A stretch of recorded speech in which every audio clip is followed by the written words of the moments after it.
Worldwide podcast where we have real conversations about real healing and real transformation.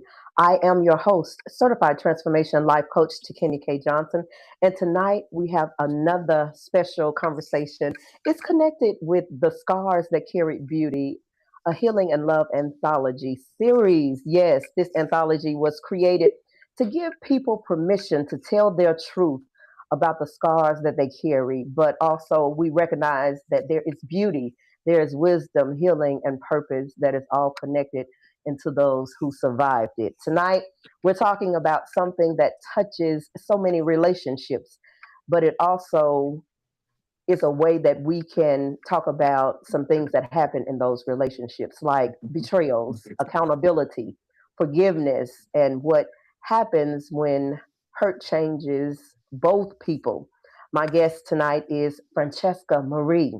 She's an author, poet, entrepreneur, spoken word artist, the lover of softness. Her chapter is titled To Became Forgiven. Francesca, welcome to the Takenya K Worldwide podcast. Thank you for having me. I'm so excited to be here. I am so honored to have you in this sacred space with me tonight. We're going to talk about a lot of different things on here tonight. But before we go into, the chapter, I want to let everybody know that it's tuning in on Facebook, on YouTube, TikTok. Hang in there with us tonight. LinkedIn, Instagram. Let us know what city, what state you are tuning in as we continue our conversation over here with Francesca. So before we go into the chapter tonight, Francesca, let the audience know who Francesca Marie is today. I am Francesca Maria Coburn. I'm 32 years old. I'm from Waukegan, Illinois. Today, I am a poet. I am an author. I have a published book, and I have two more books that are about to be published. I'm single. I have no kids, but my poetry and everything with that, it's my biggest project that I'm working on. I love to volunteer. I love fitness. I love working out. I love spending time with my family. Yeah, I'm just, your regular person. So yeah, that's me today. Yeah, yeah, my girl. I'm glad to have you here with me tonight. I love how you describe yourself as a lover of softness. What does softness mean Yes. to you? Softness is gentleness, peace, the way you speak, to people, and just being someone that you don't have like an aggressive approach. You're soft in how you approach things. You're soft in the way you handle things like conflict. You're soft in spaces that people may not consider to be somewhere that needs someone that has to be soft in. So I believe it's the way you carry yourself. So that's what softness means to me. Yeah. Yeah, so you're a poet. You are a spoken word artist. When did you realize that words were one of the ways that you processed life? Ooh, I want to say when I was in high school, I joined the creative writing club, and I felt like for the first time, being around people who also like poetry, we had this space where we come together, help each other with our poems and stuff. And I'm like, wow, like this is something that I'm really good at. When you're in high school, you're finding yourself, you're finding things that you're good at. Even like, finding the Lord. But for me, finding poetry, I mean, I was already writing since I was a kid, but I just didn't have a full awareness of what it is that I'm actually doing. When I was in high school, though, that is when it hit me like, this is it. This is um my baby Yeah, that opened a door for me to express myself creatively. yeah. So when you are experiencing, something difficult, do you usually write while you're going through the thing, or do the words come after, you've had time to process it? Ooh, it's like a mixture of both. Especially when I'm actually going through the situation. And I'm a driver, so I'm always on the road. Sometimes I have to pull over and just write and write down. Sometimes it'll come to me like a download. and I just started writing it down. Or sometimes the Lord would just say things to me, Mm. boom, I gotta pull over. I have to write it down because I don't want to forget it. So yeah, that's it's pretty much like a both of them hand in hand. Yeah, yeah, love that. So let's go into the chapter that's in Two Became Forgiven. Um, Tell us a little bit about how you came up with the title. Why did you choose that title? Ah, man, giving the gravity of the situation, um, when I was looking back on it, all I could think was forgiveness. That was the Hmm. only thing that I could think of because it's long over now, you know. So looking back at it, I didn't want to look back and come from a place of like bitterness or something that you can't let go like a grudge. But it was sincerely forgiveness. That's what it truly was. So I wanted that story to remain genuine. And forgiveness was the word. Mm. You know, your story deals with some very real aspects of marriage, of betrayal, of emotional pains, decisions made while hurting, and eventually accountability. So, how difficult was it to put those parts of your life on paper? It was hard because I saw how people were with my vulnerability, was with my vulnerability, Mhm. especially in the church. And so the expectation of me was so high. And so putting that on paper felt like everything that was in private is about to become public. The people, or not the people, the person that I was protecting from the public, you're about to see who they really are. The mask from the both of us that was on is about to be on paper and you're about to hear about it. That, oh yeah, that was, ooh, yeah, that was hard putting that on paper. Mm. So, what made you keep writing anyway? Writing is such a great outlet for me. I felt like when I could not physically speak what I was trying to convey, the pen was the best way for me to do it.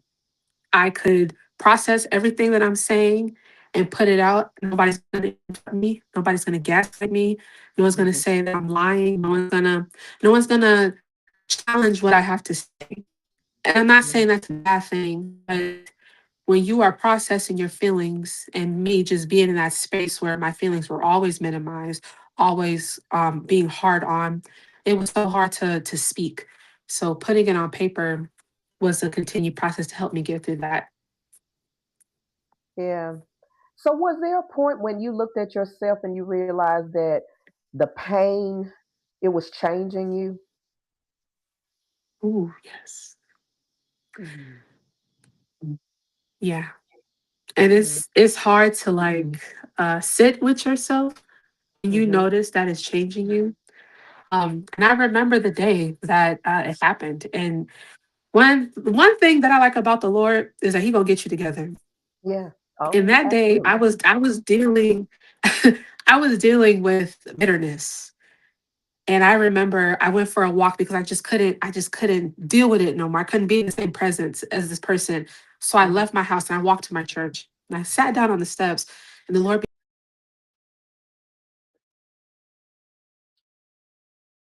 Did I lose Francesca? Hang on, guys. Let's see if I can.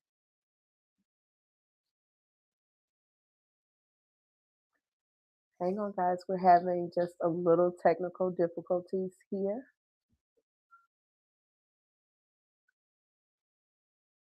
Francesca, are you there? Go out and come back in for me. That's what technology does, guys.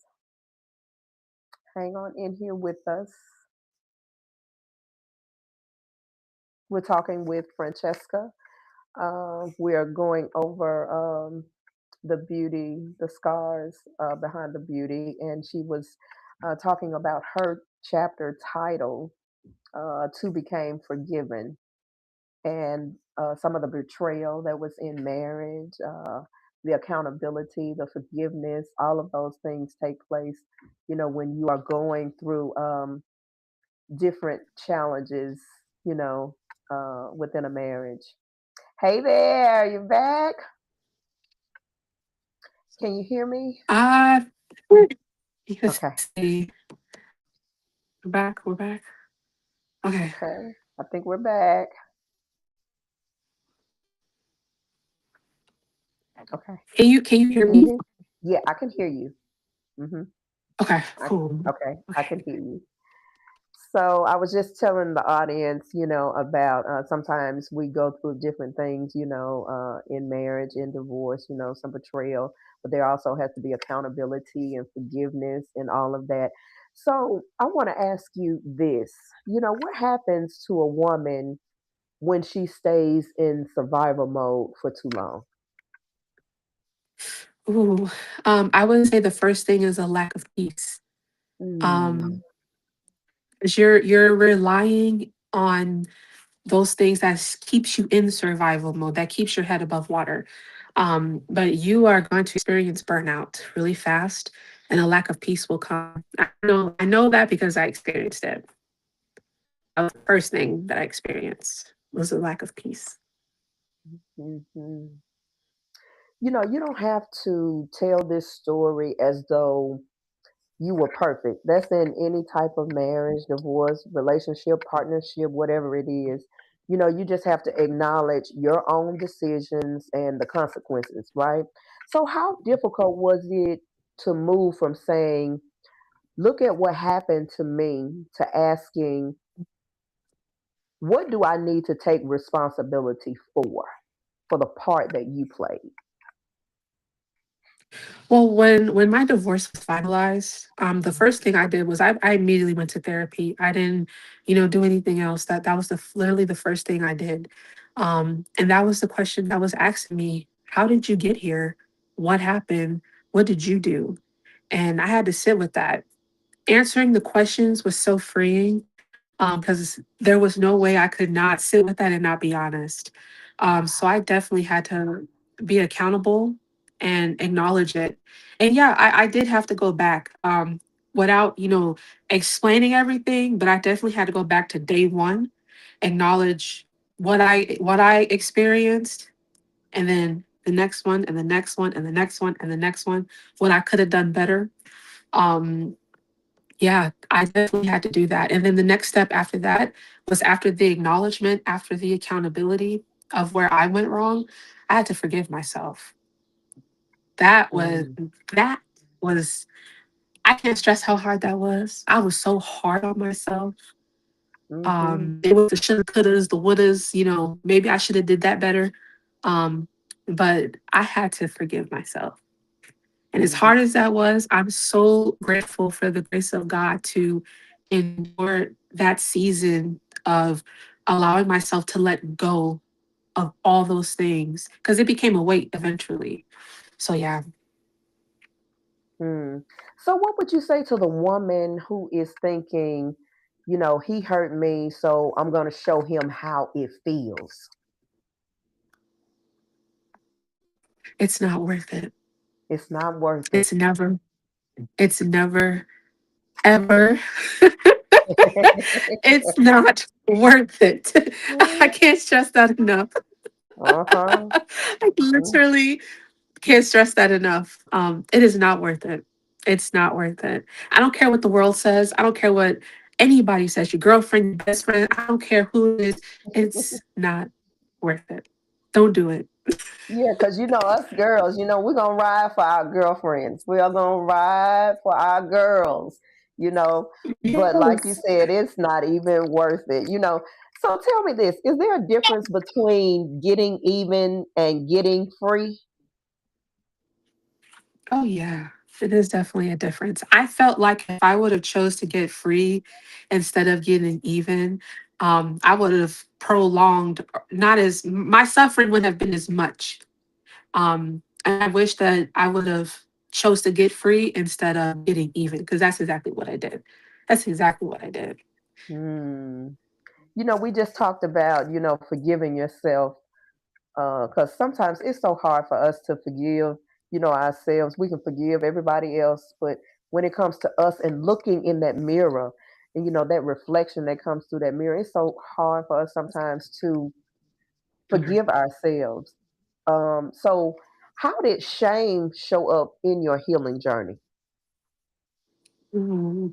Shame showed up when I started to gain weight. And I knew Mm, that it came from decisions that I made, decisions that my former spouse made. It was just a plethora of things that was happening. And so for me to cope with the shame that I was feeling, I would eat. And when I noticed that I was gaining weight, when he noticed that I was gaining weight, it just got heavier and heavier and heavier. Even when I was going to church, people would notice, people would say things. It just kept coming. It just kept coming. So that's when I first noticed it, when I was gaining weight and I knew that I was emotional eating. mm, mm. So, you wrote about accountability in the beginning. You're sitting in this therapist chair, and forgiveness beginning, and prayer and healing beginning with God. So, what does that mean to you now? Now it's like the same process because God doesn't change. Um, I have a journal here. I call it my COVID journal. Yeah. Um, Now that means to me, it's pretty much the same thing. I have journals where I write, like these are all from COVID time, where the Mhm. Lord would literally have me sit with Him. We would pray. I would write what He tell me. I would write in there things to Him or prayers or intercession, whatever have you. And that same process is still going strong today. Nothing has changed with that. It's always refreshing to me now. So yeah, yeah. Mm, Now that it remains consistent. Yeah. yeah. So, can forgiveness happen even when reconciliation doesn't? Ooh. At first, it doesn't seem like it. It does not Hmm. seem like it at all. But it's very much so possible. It is very, very much so possible. I When I sat on the steps of my church and the Lord was talking to me about bitterness and me going to that point of forgiveness, um, and I'm like, how can I forgive somebody that won't be accountable? How can I forgive somebody that won't acknowledge anything that they did that was wrong? How can I do that? And it's me to walk in bitterness and keep going towards that person with that because I'm holding that to them. I chose to forgive them. I'm not dismissing anything that they did as far as like consequences because boundaries had to be set, but it was Hmm. more so of I'm going to release this off of me because Yeah. it's weighing me down. It's causing, a disruption in my peace, causing a mental, pain. It's causing things for me. So yes, it is very much so possible without um I believe you said reconciliation. I don't Yeah. want. I don't Yeah. forgot what you said. Oh, okay, okay, Yep. okay. Reconciliation. Yeah. Yeah. Hmm. Yep. So let's talk about the woman on the other side. The woman who entered that season and the woman sitting in front of me today. They're not the same. So, what did that experience teach you about yourself? Oh man, it showed me that there are so many things that God has created with me that I didn't even acknowledge. He said, "You're smarter than you give yourself credit for. You're more kinder than you give yourself credit for." That's what happens when you lean into those negative things for so long. It blinds you from seeing who God has created you to be.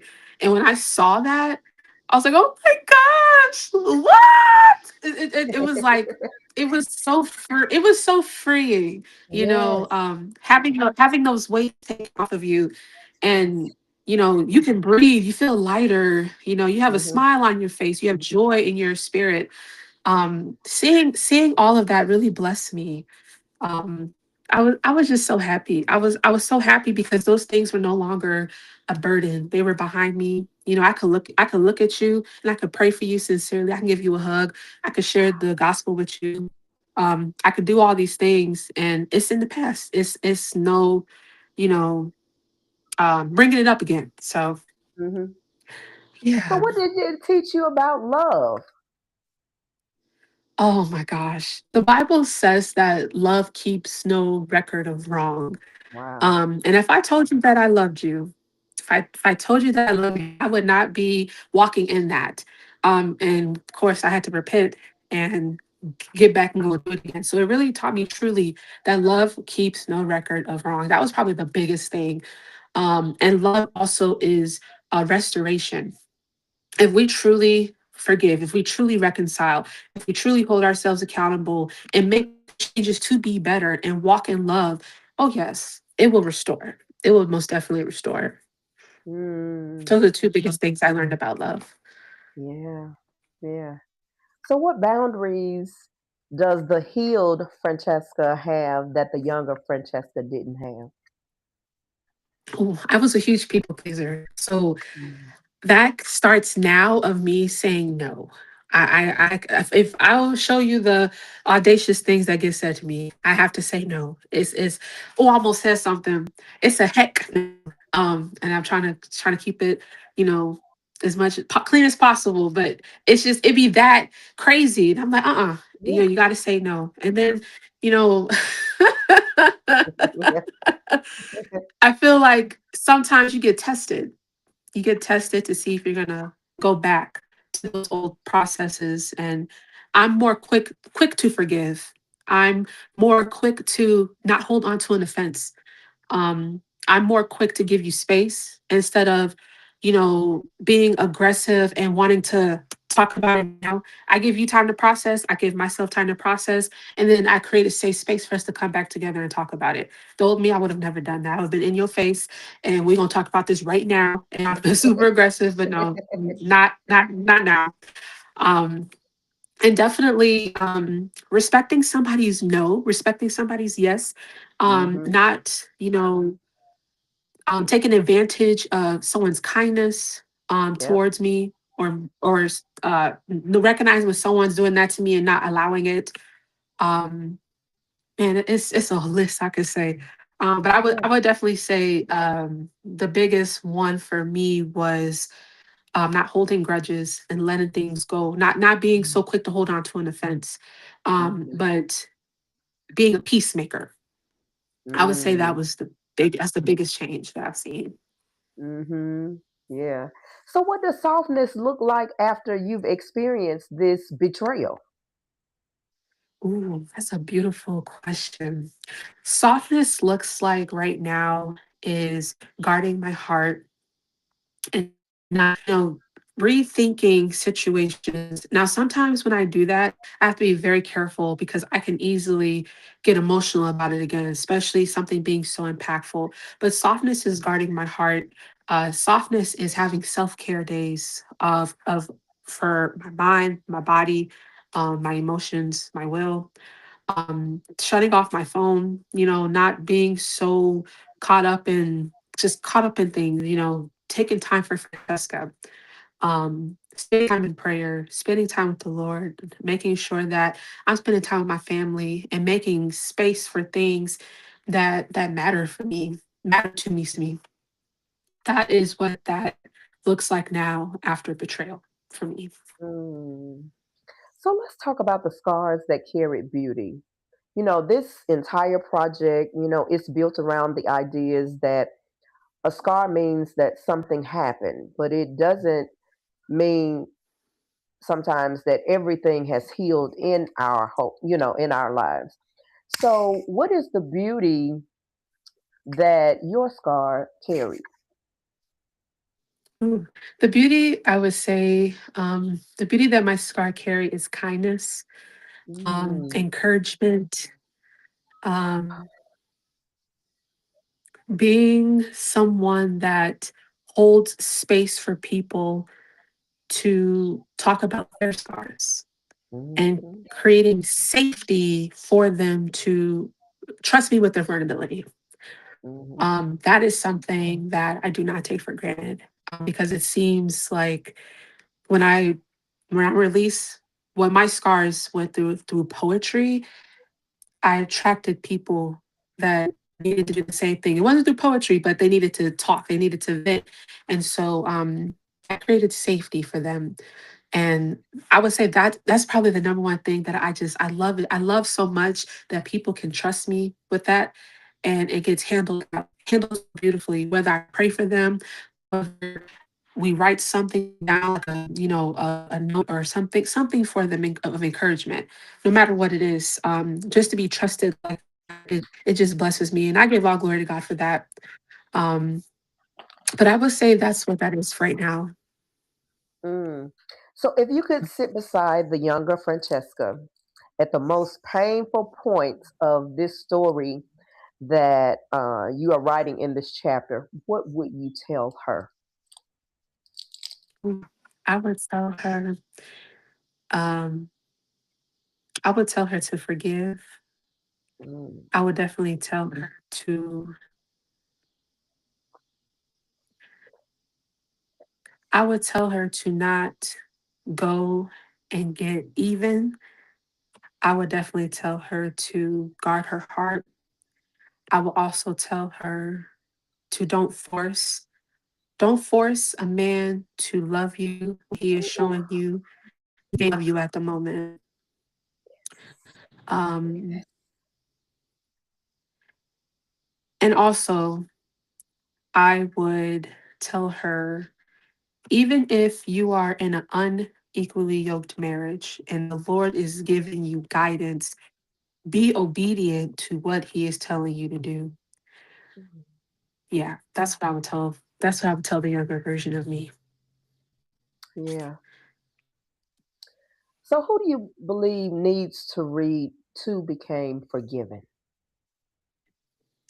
Anyone that has went through a period of betrayal in their marriage or relationship and maybe struggling to get through it, or anyone that has experienced adultery, and how that has possibly negatively impacted them, I would say that kind of audience, and looking for healing, to come to their situation. I would say that's the audience that would ask to read it. So, when someone closes your chapter, what is one thing that you want them to carry with them? I would want them to carry forgiveness. I would want them to carry the love of Jesus Christ with them as well. Mm. Yeah. Because you are a special poet, because you have this late night poetry that she does. She knows I am a true fan of it. I absolutely love the late night poetry that she does. I want to take this part of the segment and I want to ask you to do something for me. Because you are a spoken word artist, I would absolutely love for you to share on the K Worldwide podcast something that you would like to share with my audience tonight. Yep. Ooh, okay. Oh man, it's that's the thing about being a poet. You have so many poems. Uh huh. Yep. You have so many poems, and which one? Yeah. You Which just one share is it? anything. Yeah. Um, so this poem that I wrote, it was more so, and I just want to preface this by saying, some of the poems that I write, they are in different phases of my life. So when I go back to specifically my chapter in the book, and I talked to you about bitterness, I wrote a poem when I was bitter. And so I didn't want to, like, I haven't, like, I wrote this poem, but I never shared it with anybody because people look down on bitterness, and they just think you're just so bitter. But I'm not that anymore, but we all go through Hmm. bitterness. And so to Yeah. process my own process of bitterness, I wrote a poem. And it'll be the first time, like, nobody's ever heard this poem before, so it'll be the first time y'all heard it. Yeah. I'm a little nervous. It's literally like, the bluntness of bitterness. So it's called Cheating is Expensive. And Mm. hope you guys like it. All right, so I love that Volkswagen. It had green light energy, soft passenger princess entry. She loved me. She loved you. But did you? I got the mail one day. The Volkswagen is in our name. Discovering you ran red at an intersection unsaid. Where were you? As you slept peacefully, I went through your phone, discovering you ran red from a lady's bed. That's why you never said, baby, I made it to work. I love that Volkswagen. It held space for a conversation pending for destruction. You admitted it so quick, guilt didn't appease a tip. Anger rose like lava drones. Boom, the door is gone. $4,000 replacement. Don't play with me. And that's the poem. Wow. Wow. Wow. I love it. It's so I love it. bitter. Yeah, it's bitter, but because I'm a creative, I'm an artist also, and so I could see, as you would talking about it, because when you said that green Volkswagen, my mind just began to wonder about some things that I was bitter about, but I'm no longer Mhm. in that place anymore. So I want to close out with something, Francesca. I want you to speak to the woman. Look into the camera, and I want you to speak to the woman, not to her wounds, but I want you to speak as if you're speaking to a healed version of herself. And you can speak from the healed version of yourself, but speak to that woman. Mm, that's so beautiful. You are worthy of love. You are worthy of kindness. You are worthy of patience. Make sure you give yourself those things. God gives grace every single day. His mercies are new every single morning. Don't take that for granted. Embrace it. Embrace Him. Oh, girl, no, you going, no. You're not going to cry. You're not going to cry. Yeah, Embrace your healing process. Embrace your healing journey. yeah, yep. Embrace Ah! it. Yep, embrace Embrace your it. healing journey, embrace your Yes, healing process. God yes, is good. Oh man, yes. God is go for it. good. For it. Yeah, yeah. Francesca, thank you so much for trusting us with your story. I appreciate the two became forgiven. It isn't just a story. It's not even pretending about pain. This is something that you experience. It's about realizing that healing, it requires truth. Hmm. Forgiveness, it requires courage and accountability. Sometimes it looks a little different for all of us, because we all have experienced hurt before. And that's what the scars that carried beauty it represents. The scars don't erase your story. The scars is evidence that the wound did not get the final word. To everyone watching and listening, remember, you can acknowledge what happened. You can take responsibility for your own healing. You can forgive. You can establish boundaries. You can become whole. And your story can become the very thing that helps someone else believe that healing is possible. I am certified transformation life coach, visionary, and the compiler of The Scars That Carried Beauty. This is a healing and love series anthology. I am the founder and the host of Takini K Worldwide Podcast. TikTok, thank you so much for joining us tonight. Facebook, YouTube, thank you for hanging in there with us. LinkedIn and Instagram. I'll see you on the next episode. God bless you. Good night.